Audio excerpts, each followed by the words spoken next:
Inyo pong napapanood ang NCAA Season 91. Smile, you're on camp. This is one of the usual things na ating ginagawa sa ating ABS-CBN sports coverage. Kaya naman, kung gusto nyo makasama sa aming segment, huwag kayong mahiya at pumunta kayo dito. Manood ng live sa arena sa lungsod ng San Juan. But if you're watching at home right now, maraming salamat po sa inyong pagtutok at Juan Ross kasama si Coach AG, Alan Gregorio, and of course, completing our broadcast team is Siege Tantenko. Fourth quarter, huling pagkakataon para sa dalawang kupunan. Only one team will remain unbeaten at the end of this game. And the MVP wants his team to be that team, to be number one. 17 points na ang naitatala ni Earl Scotty Thompson. That's going to be a big break for Letran. If that's going to be the fourth foul of Gab Daganon. That is the fourth personal foul, Coach AG, for the third leading scorer on the ALTA side. Pero panoorin muna natin itong fast play of the game brought to you by Smart Live, the Smart Life. Earl Scotty Thompson.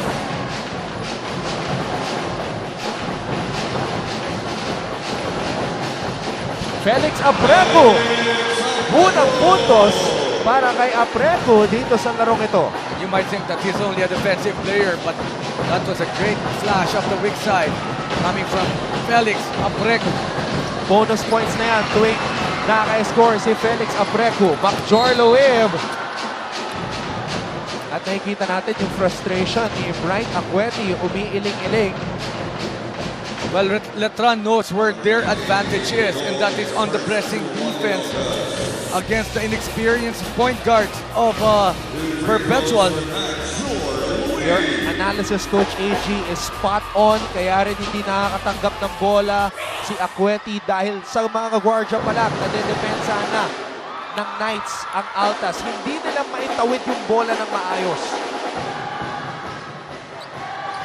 Macjor Loeb. Laging meron ganyang malalaking mga guardia at Letran, no? Naalala mo siyempre yung kanilang mga point guards dati, no? Si, how do you call him? Kasi medyo malaki talaga siya. Kojak Pellegrino. Kojak! Meron din si Kirk Del Rosario, another big point guard sa Letran nung time nila RJ Azul. They always have that kind of a guard. Acueti, nawala ang bola. Calvo with a drive. And the frustration continues for Bright Acueti. Nagre-reklamo sa ating referee. Well, he's forced to dribble. That's the thing, no? He does not have the outside shot. He wants to dribble. And all the Letran defenders are there to ensure that he does not have an open lane to the basket.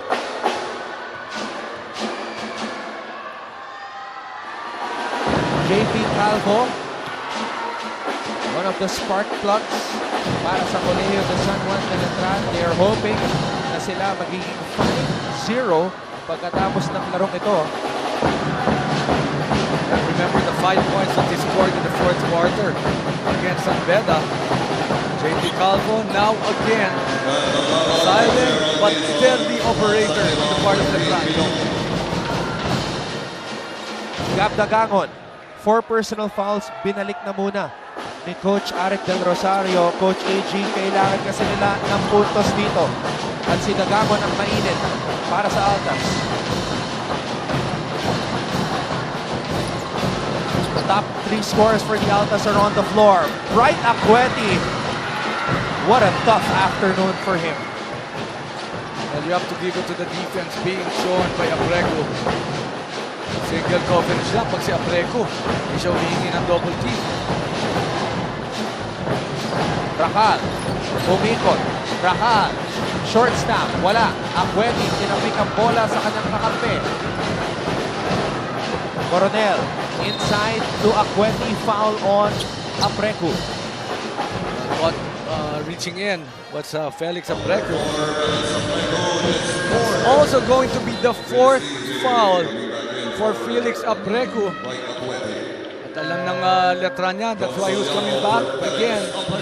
Soliano over Apreco, the offensive player replaces the defensive man. for the Letran Knights. Coach, kanina na pag-usapan natin yung fatigue. Nakikita natin, Mark Cruz, his left calf muscle is being worked on right now. He could be feeling some fatigue right now, Coach AG. Well, alam mo, again, babalikan natin, yung kalaban nila yung San Beda, he was not able to play in the final 4 minutes. Eh ngayon, lahat ng effort parang na-squeeze na, no? Dito kay Mark Cruz. Hindi lang dito sa laro na to, but most especially 2 days ago against the team of San Sebastian. Letran currently has 9 steals in this game. They average 7 steals per contest. Number 1 in the NCAA. Prince Ese, binalik muna ni Coach Arik Del Rosario. Down by 10 ang Perpetual Altas. Knights, ginagamit ang oras. Handoff para kay Calvo, pinasa niya kay Luim ng Batak. 5 segundo na ang nalalabi ng Batak. Umatras. Natapik ang bola. That's a foul on ng Batak. Well, you have to credit the defense of Perpetual that time. No open shots, good switching. And 4th foul already for Rain and Batak. Is that right, Ton? Yes. Letran has 4 players with 4 personal fouls. Apretu, Pinto, and ng Batak. And we're not surprised kasi talagang ganun ang depensa ng Letran. They will apply so much pressure and sometimes too much pressure. Kaya tinatawagan sila ng foul. And of course, our partner Andre Felix enjoying this ball game. Good afternoon to you, Drake. Hey, brother, get well. Oh, Soliano with a block. That's a lot of hard work for Perpetual. 3 deep fouls for each team.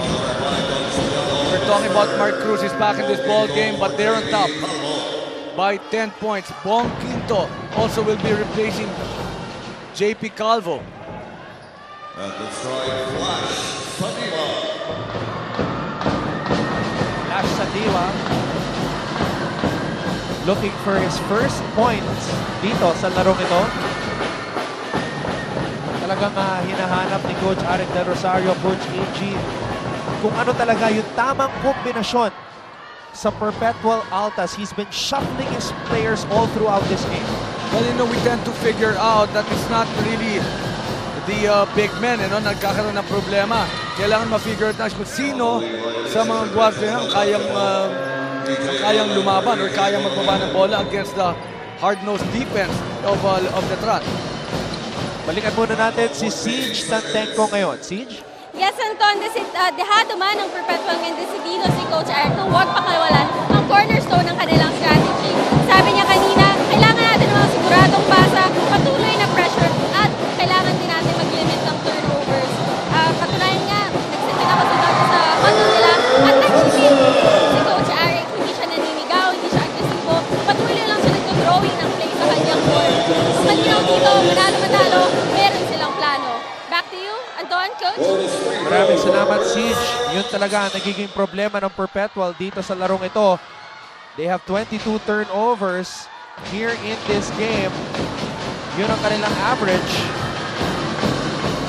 Kaya naman, kung magwawagi pa ang Altas dito sa larong ito, they're going to have to limit that and put some points on the board. Pero ibang klase, naging effort talaga dito. Ito si Earl Scotty Thompson, but I'm looking at him, trying to observe him. Grabe, you know, he's just gonna be dead tired after this ball game. 20 puntos na ang naitatala ng MVP. Dito, inaatasan si Ilagan. Very simple basketball and another steal. Miscommunication on the part of Perpetual. They sense the mismatches and they've been going to that simple basketball. Again, Quinto against Ilagan. Macjor Luif. Pinasa sa loob. Soliano. Cruz. For the shoot. Soliano has to fire. Binigay kay Racal. Binen. Soliano. Offensive rebound and a putback. Not giving up was Soliano. He knew that the shot was going to be short. So he went for the offensive rebound, the putback, and again a 10-point lead with 5:50 remaining here here in the fourth quarter. Thompson, binagsak ang bola. Prince Eze with a two-handed slam. I don't know if not for Earl Scotty Thompson, how much lead Letran would have had at this point of the ball game. Ibang klase talaga ang ginagawa ni Earl Scotty Thompson. Naagaw pa ang bola kay McJorlewib, the MVP. Scotty Thompson getting another basket after a steal. Single-handedly, just making sure that they are in this game. Earl Scotty Thompson. Kevin Racal, umatake.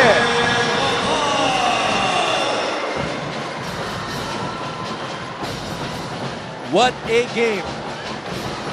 Parang dalawang boksingero na nasa round number 12. Going at it.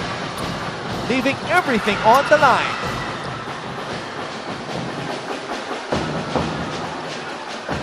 Dito, umatake. Binagsak ang bola kay Soliano. Nasaan ang depensa? A brilliant idea, no, to attack the defense of Earl Scotty Thompson. And then the dish. I like that extra pass that's being given by Letran. Sa diwa, walang mapuntahan. Pinasa muna kay Thompson. Thompson, umikot. Thompson, umupo sa ere. Ese with a putback. 4 minutes, 19 seconds. I'm thinking, do you rest Earl Scotty Thompson at this point, even just for 30 to 45 seconds? Yan ang ating malalaman maya-maya lamang.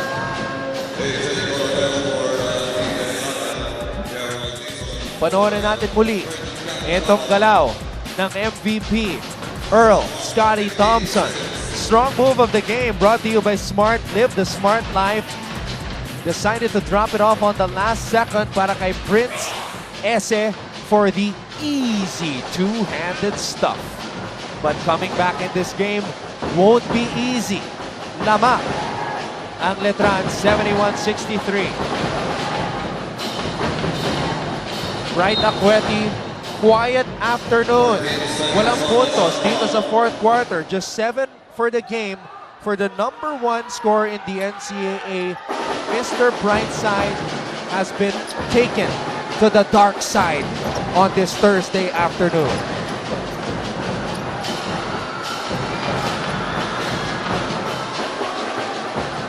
Ito na ang altas. Thompson off the glass. Wala. Rebound Soliano. Racal. Naitawid ng Letran ng bola. Cross-court pass kay Luib.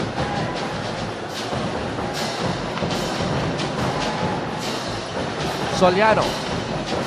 Cruz. Knights taking as much time away from the clock as possible. And Mark Cruz with another three-point bomb. 14 points. Sasabihin ko pa lang sana nung second half, na-limit na nila itong si Mark Cruz. Pero nararamdaman pa lang ni Mark, tumira na, pumasok. And an 11-point lead, and look who got that rebound with only 3 and 10 remaining. Wow. 11-point lead for Letran. Sino ang mauubusan ng gasolina?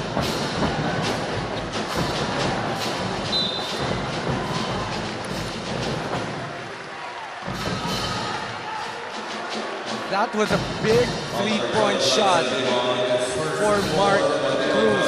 He has not taken so much shots in the second half. Perpetual has been doing a good job limiting him in the second. That was Pero, only sasabihin ko pa lang, nangyari na nga yung dapat mangyari.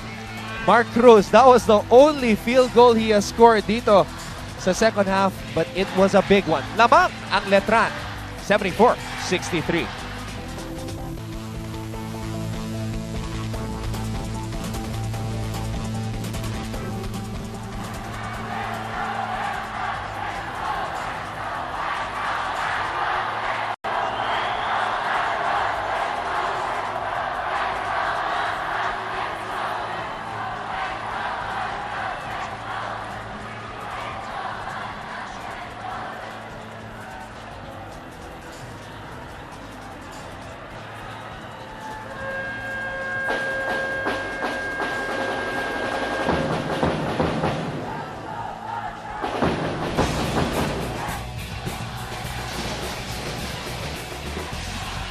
We've talked about this young man countless times dito sa larong ito, countless times throughout NCAA Season 91. Napakatibay ng puso nito si Mark Cruz, perhaps one of the most fearless players in the entire collegiate basketball scene dito sa Pilipinas. And look at Coach Alden Ayo, first-year head coach, cool, calm, and collected.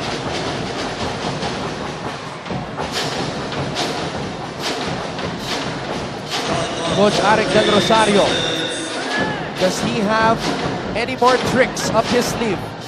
Yan ang ating malalaman. This is the best start for Perpetual under Coach Arik Del Rosario, 4-0. Pero nanganganib ang kanilang unbeaten slate dahil lamang ang Letran ng 11. Mark Cruz, Mintes, offensive rebound para sa Letran. Quiet, no? Very quiet game. Soliano just doing his thing. Getting the rebounds. Good inside presence. Of course, the numbers of Reynam Batak, of Kevin Bakal, and ito si Mark Cruz are there. There are only 3 teams in the NCAA without the services of foreign players. Letran, College of St. Benil, and San Sebastian. Maski kulang sila sa firepower, maski kulang sila sa laki, grabe pa rin ang pinapakita ng Letran, making up for that lack of size and athleticism through sheer effort. And they are currently trying to force the Altas to submission. We're going to our final 2 minutes done, an 11-point lead. Huling 2 minuto.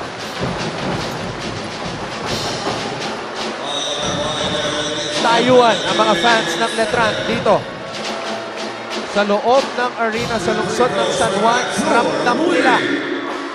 And they're chanting, they're going 5-0 after this ball game. 1 minute and 54.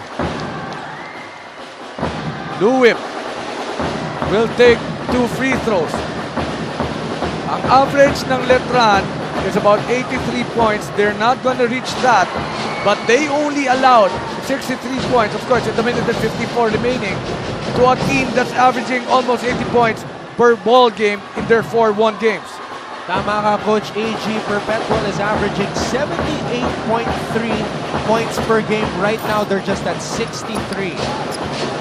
Depensa, yon ang calling card ng Letran Knights ngayong season under Coach Alden Ayo. Very reminiscent of the never give up, never give in attitude of the Coach Louis Alas mentored Knights back in the day. This is a throwback Letran Knights squad, even though they don't have those bruising big men like the likes of Big Mac, Mark Andaya, Jam Cortez. Yung maraming letter A, naalala ko. Yung mga pangalan nila, mga Alas, Andaya, Nakuro letter Aaron A Aban? Aaron Aban. Malalim talaga ang ugat ng kasaysayan ng Letran basketball dito sa pinakaunang collegiate sports league ng Pilipinas, ang NCAA.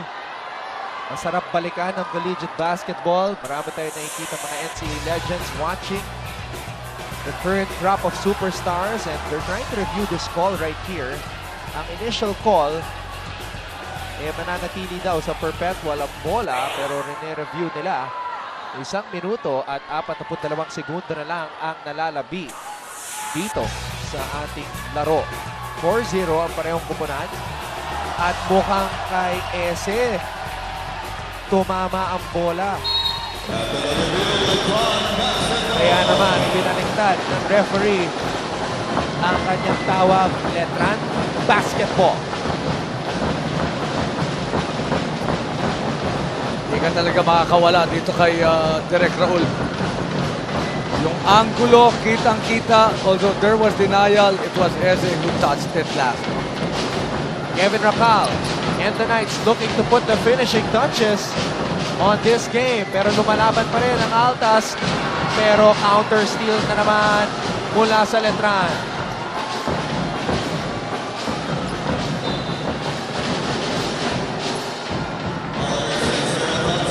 What a great effort on the part of Letran. To go 5-0 to start season 91. And it's not even about their individual players, but the kind of defense that they have sustained up to this point of the tournament. 2 years ago, during the first year of Coach Caloy Garcia, Letran started 7-0. Letran has a new head coach again. His name is Alvin Ayo. And they want to have another solid start ngayong NCAA season 91. Well, I remember Coach Alvin Ayo being one of the point guards for the Chris Calagio team way back in those days, which I can't remember. Well, before I think 98 siguro yun. Yes, 98 and 99. He was part of the back-to-back champion team of Letran. 98 was coached by Coach Louie Alas. 99 was coached by Coach Binky Favis. You're right, Chris Calagio was part of that team as well as Kirby Raimundo. At naamoy na ng mga Letranista ang 5-0 record dito sa NCAA Season 91. Sayawan, hiyawan dito sa loob ng arena. Sa lungsod ng San Juan, it's a party para sa mga Letranista going wild.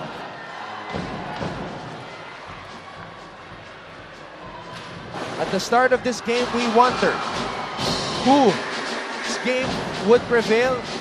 And we'd like to thank everybody for joining us, including Professor Mart Gregorio. Maraming salamat, sir, for watching. At ang tanaig nga ang Colegio de San Juan de Letran Knights playing their brand of basketball, forcing Perpetual to 27 turnovers and scoring 25 points off of those turnovers, Coach AG. Only 46 seconds remaining. And a big shot by Ilagan, but it's all over but the shouting. 12-point lead. Again, Letran will go 5-0 to start season 91. The surprise team of the season, the undersized Colegio de San Juan de Letran Knights, but they played like there's no tomorrow. All that's left to be determined is the final score. Earlier today, of course, nanalo ang San Beda kontra CSB 73-67. Ilagan knocking down a triple. Two big three-point shots on the part of Ilagan. No need to foul anymore for Perpetual. So ang Letran, dahil nga sa mga foul na to, no? Aabot pa sa kanilang average. JP Calvo coming into this game to replace the Ant-Man. Or is it going to be the Ant-Man? Yes, that's Mark Cruz. Letran coaching staff making sure that no more untoward incident with a dead, tired Mark Cruz being given a rest with only 6.9 seconds remaining in this ball game. Alam mo, Coach AG, sulit na sulit ang pagkapanalo ngayon ng Letran dahil napag-usapan nga natin kanina, they played a tough game against San Sebastian 2 days ago. At ngayon, opisyal na sila ang nag-iisang unbeaten team dito sa Season 91 ng NCAA. The final score, 79-71. Wagi ang Knights kontra sa Altas. Huwag po kayong aalis. Magbabalik po ang NCAA Season 91 dito lang sa ABS-CBN Sports and Action.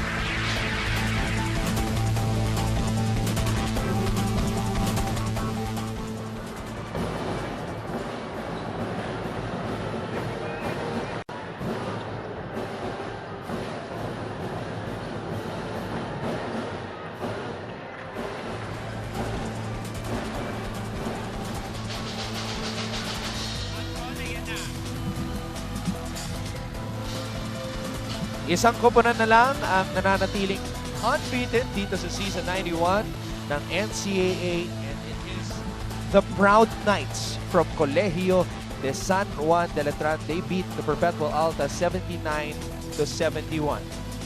Well, ito nga, pinag-uusapan natin, tinitingnan natin kung sino ang best player. Special mention to Ray ng Batak. Of course, we're talking about Mark Cruz, but this guy really took the cudgels inside the paint. 14 quiet points on the part of Soliano. And he represents the kind of basketball Letran is about ngayong season 91 ng NCAA.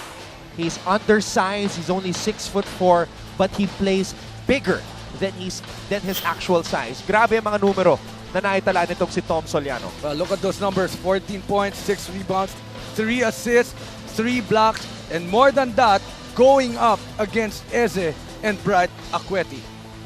Hindi inatrasan ni Tom Soliano ang kahit sino na kanyang nakakatapat dito sa NCAA, and he's able to produce para sa Letran bilang starting center nila. Happy birthday, by the way, to Ray Enrico from ABS-CBN Sports Graphics, at maraming salamat sa lahat ng mga nanonood, loyal fans and televiewers of NCAA Season 91, at magpapatuloy po ang aksyon bukas dito pa rin sa arena sa lungsod ng San Juan. Ating unang laro, Mapua kontra EAC, followed of course by JRU and Lyceum, at sa ating pangatlo at huling laro, Arellano makikipagtagisan ng galing kontra sa San Sebastian. What a game, Coach AG, 79-71. The only unbeaten team is Letran. Well, what a ball game. Defense against offense, small men against big men.